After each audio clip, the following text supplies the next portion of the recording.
Welcome to Delft Stack. In this video, I will show you how to fix a corrupted operating system on Windows 11 quickly and step by step. This issue can happen due to failed updates, sudden shutdowns, or damaged system files. First, restart your computer and try entering Advanced Startup by holding Shift while clicking Restart. Go to Troubleshoot, then Advanced Options, and select Startup Repair. Let Windows attempt an automatic repair of system boot and core files. If that doesn't work, go back to Advanced Options and open Command Prompt.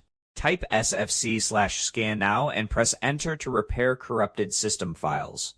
After that, type DISM/online/cleanup image/restorehealth and press Enter. These commands help repair deeper system image corruption. Next, check if you can uninstall recent updates from the Advanced Options menu. Removing a bad update can often restore system stability. If the system still fails to boot, try System Restore and select a previous restore point. This will roll back Windows to a working state without affecting personal files.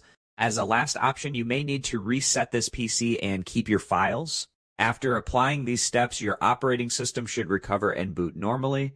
If this video helped you, give it a like and subscribe to the channel. See you in the next one.